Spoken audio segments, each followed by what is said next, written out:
What's going on, everybody? How y'all doing? So, I wanted to talk about new beginnings, starting over. I wanted to talk about turning the page on chapters in your life. So, let's get into it. Quote of the day: I don't care how far you got in a bad book. Close the book and pick up a new one. Kevin Samuels. Song of the day: Shaq and Kobe by Rick Ross and Meek Mills. Now, I know automatically, as soon as some people see who this quote is by, it's probably going to turn them off.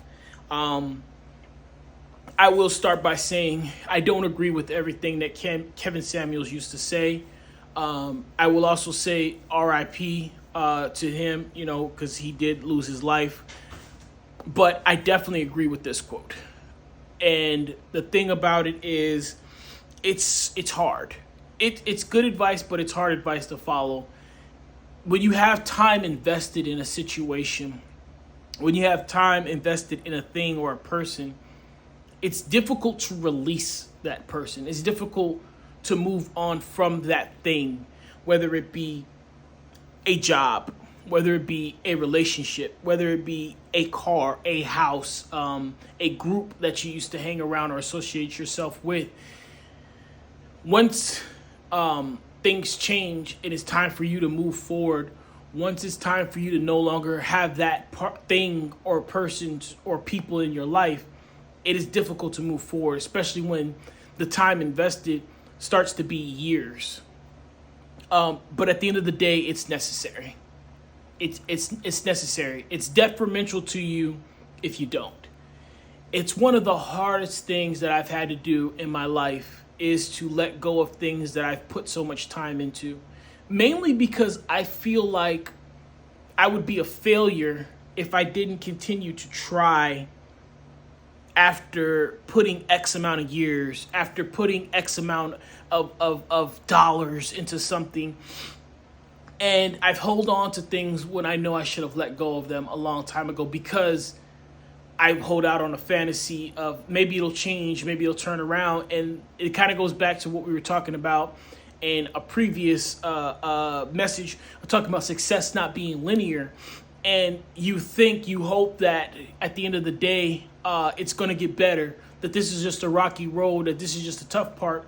But you have to understand and recognize patterns. And you have to understand and recognize when someone or something is not giving you what you want or you deserve. I'm going to say this, and I don't care who it offends.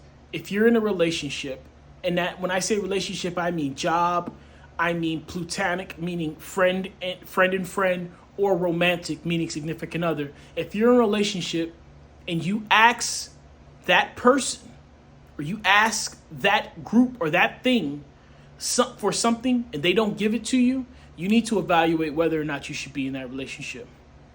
Especially if that thing is respect. Okay?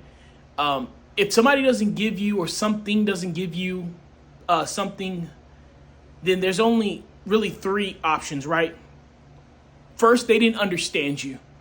And if they don't understand you, that's your fault, because you need to make sure that you articulate yourself and describe what you want in detail. Second, they understood you, but they're not capable of doing it. That becomes a situation where you need to evaluate that relationship on whether or not you think you can teach that person, if that person's willing to learn your love language, if that job is willing to accommodate you going down the road. That's something that you have to evaluate yourself. If they can do it, if they understand what you're asking and they can't do it, you need to ask yourself how bad it is, or how important it is what you're asking of them. And the last thing is, they understood you, they can do it, and they just don't want to. Oftentimes, it's that one. I'm sorry to be such a butthole about it, but oftentimes it's that one. You heard what I said, you know what I said, you're capable of doing what I'm asking, but you don't want to do it. Cool. Now that puts it back on my court. And I love it when it's back in my court, because now I get to decide, how important is this person in my life? How important is this relationship in my life? How important is this job in my life? So At the end of the day, we get so far into these books, and books by meaning relationships. We get so far into them, and we're like, I want to know how it ends. I want to see how it ends, and it's going to get better. I know the beginning of the book was great, and now we've hit a rutsch path. Sometimes the book doesn't get better. Sometimes it's only worse and worse and worse. Sometimes the best days are behind. And sometimes for the sake of both people, for both parties, it's necessary to end that relationship. I've done it at jobs where I've been at for several years. I've had to end friendships that I've had for several years. I've had to end relationships that I've had for several years. I'm not proud of these things. I don't stand here braggadociously saying, oh, yeah, I cut people off and all this stuff. What I am saying is it's necessary to move on if something is not moving on with you. If something doesn't have your best interest in your heart. And I don't care who gets offended by this. If you're in a relationship, and I'm talking about romantic relationships now, if you're in a relationship and your significant other can't respect you in a manner of what you're asking them for, you really need to do some deep digging on whether or not that person is for you or not. Because anybody that loves you is willing to respect you. Those things go hand in hand. They do, plain and simple. And we could talk about physical respect, mental respect, spiritual respect, emotional respect. All respect is what I'm talking about. Your significant other should be able, capable, and willing to respect you. Shouldn't be something that's up for debate. And I hope that helps somebody out there. I really do, because there's someone out there who's thinking about whether or not they should, move on for the sake of their health. And that could be mental, spiritual, emotional, physical. And you should. You can't help anybody. You can't be a good person to anybody until you take care of number one, and that's you. And I don't say God a lot in my messages, but I will say it here. God has given you a gift of life.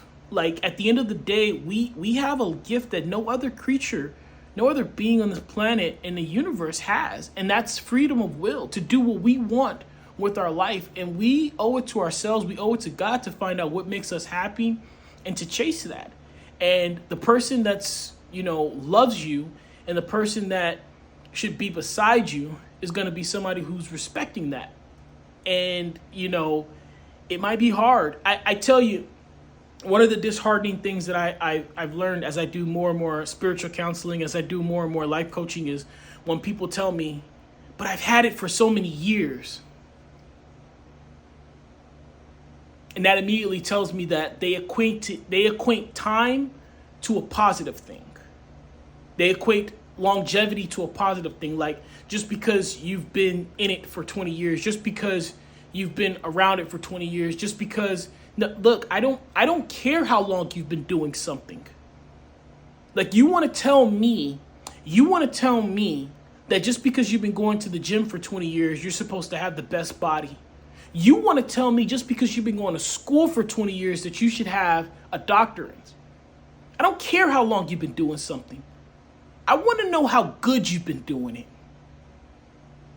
You've been going to the gym for 20 years and you're not attacking, you're not doing the forms, you're not going through the methods to get, you've been going to school for 20 years, but you still don't have good study habits. You still don't know how to take adequate and correct notes. You don't have a set timeline to turn in your assignment. You've been in a relationship for 20 years and you and your significant other still don't have a formula in place for when y'all have a disagreement. That's important. That's important when you guys have a disagreement, that you should know the format on how you're going to solve that disagreement. It shouldn't be World War III every time y'all disagree on something. You should be able to say, when we have a disagreement, we do X, Y, and Z. I'll tell you one great example that I've heard from a couple. When they have a disagreement, they both write down their side.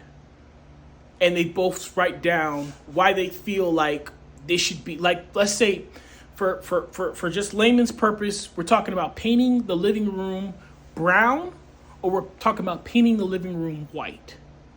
Okay?